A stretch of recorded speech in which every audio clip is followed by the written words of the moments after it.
back to the 8 worldly winds. Pain and pleasure. Oh my goodness, pain and pleasure.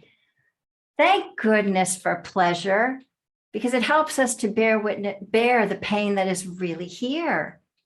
It helps us to balance out the pain. It allows for pacing.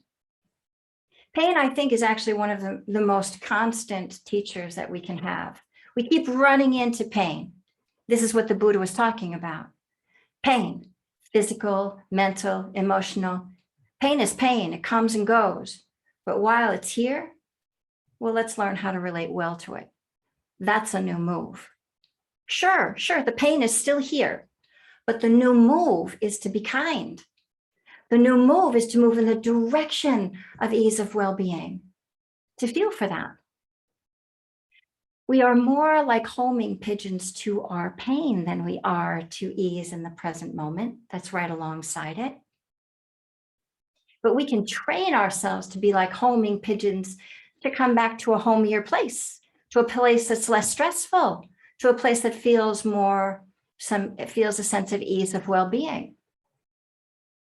And this is hard enough to do, actually, when everything is going well, let alone learn how to relate well to pain when pain is your baseline. I can attest. So, move in the direction of ease of well-being.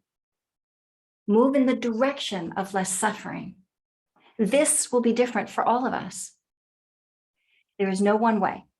There are 84,000 ways to relieve suffering, and there are 84,000 ways of moving toward ease of well-being. Use them all. Use what's available to you, which will change, which means be creative. Find your way to be kind, to stay connected and kind. This is the practice.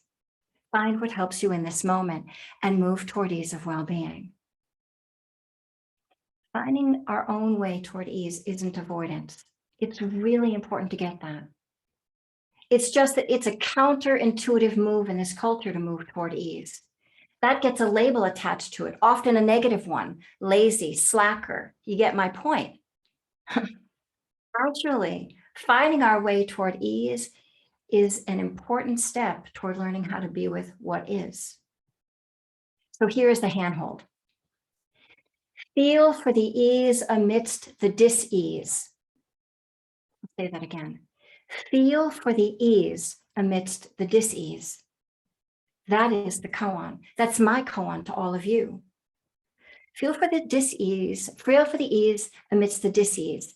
I use this one every day, all day long, not to avoid the pain, but actually to better hold the pain that is present, to hold actually the mix of pleasure and pain, because usually that's what it is. It's some mix of pleasure and pain.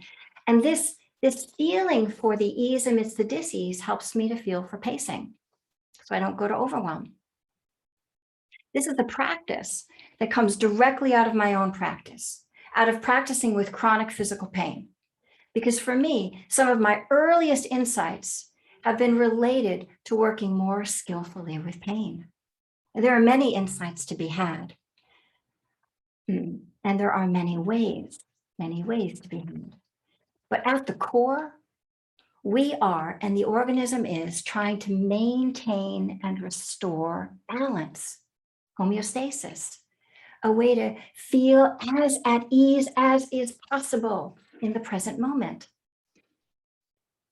And whatever dis-ease is present, that's just real. We want to be honest with that. Acknowledge that.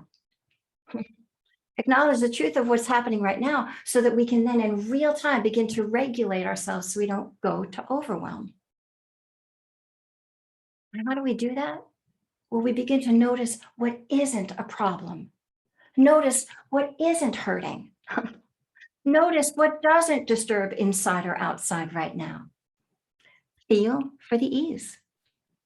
Map out the territory that isn't hurting, mentally and physically.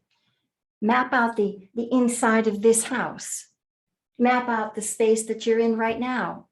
It all counts. This isn't avoidance. This map is a negative relief of the map of tension that you have going on right now. Notice the ease inside and outside and rest your attention here.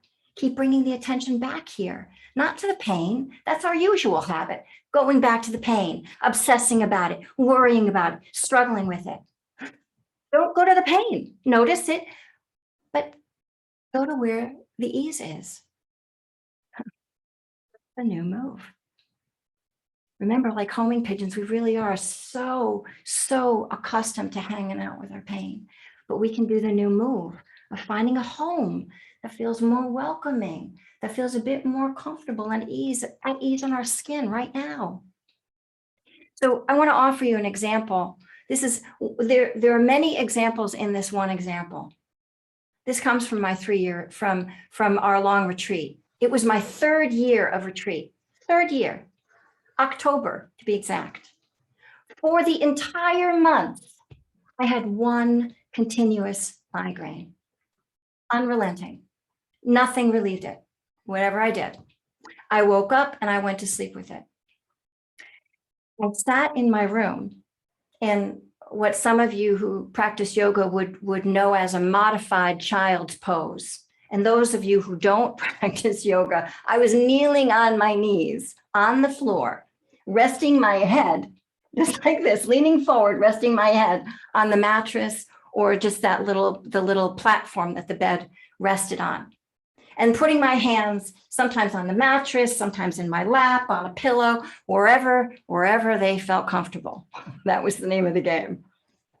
Because that was the most comfortable position that I could find. That's what upright looked like for me when I had a pounding headache that wasn't going away. Right? I did my best. So I sat on the floor and I helped my body to be as comfortable as it could possibly be. A pillow here, the tilt of a head there, moving my neck around, whatever it needed. And I'd rest my attention, that is the mind, on creating and maintaining an attitude of kindness, as it was helping the body to feel more comfortable and relax. I would rest the attention sometimes in the space around the body. That was particularly helpful when the whole body was racked with pain. I would just rest the attention just outside of the body and notice how the body had as much room as it needed to be as it was. It could spread out. And that was helpful to rest my attention there. Right. And as I felt the rest and felt like the letting go of the work, well, I made much of that. I made much of that awareness of when the sigh of relief came and the body settled down, I'd maximize that. I would really feel into that sigh and settle down. When the body spread open a little bit more, and I could feel that, I would just make much of that and occupy that with breath. A breath and kind attention, just to, again, make use of what was becoming a little bit more available to me, that little bit of ease. During that month, naps were key because I wasn't sleeping at night. Oh my gosh. I would allow the body to take as many naps as it needed just to recover and feel a little bit more balanced because it wasn't sleeping at night. And then I cried. I cried a lot of that month. Sometimes I cried out of pity. Sometimes I cried out of exhaustion. Sometimes out of compassion. And sometimes just tears. No story, no Susan, just tears. Tension releasing as tears. And as I allowed that tension to leave my body, allowed the body to remain as soft as it could and let it sort of settle in, and I breathed with that. Oh yes, I made much of that sense of ease so that I could bear witness to the pain that was right alongside it. By giving deliberate attention to how the body was physically positioned, giving deliberate attention to how I opened it up, how I exercised it, how I might gently move a joint to create a little bit more room. I was so deliberate and so careful because I didn't want to hurt myself more, but I really did need to open up the places that were just naturally growing tense from not moving. And then I deliberately gave attention to how I was attending to the quality of kindness, to that sense of friendliness, no judgment. This just is what it is. I'm doing everything I possibly can, and the headache won't relieve. So, in its own time, but let's help Susan to feel as comfortable as she can be. Let's help the body to feel as comfortable as it can be. And let's give the mind something kinder to focus upon, like creating an atmosphere of kind attention, like feeling for the ease. Much, much better than having the mind hyper-focused on the pain. Oh, come on over here. Let's just keep feeling into like feeling kind and friendly. Yes, it hurts. Oh my goodness, there, my darling. So optimize the conditions for ease. Notice what feels at ease. Feel for the ease amidst the dis-ease that is present. How can you help the body to feel more comfortable? How can you help the heart and mind to feel a little bit more comfortable, given how it's feeling right now?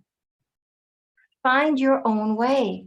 Make it your practice, right? This is how you learn to pace yourselves, how you learn to steer out of overwhelm, right? And steer towards something that feels a little bit more comfortable. Let's entrain these moves, all right? Let's in our practice today feel for as much ease as is possible. All right, thank you so much for your kind attention.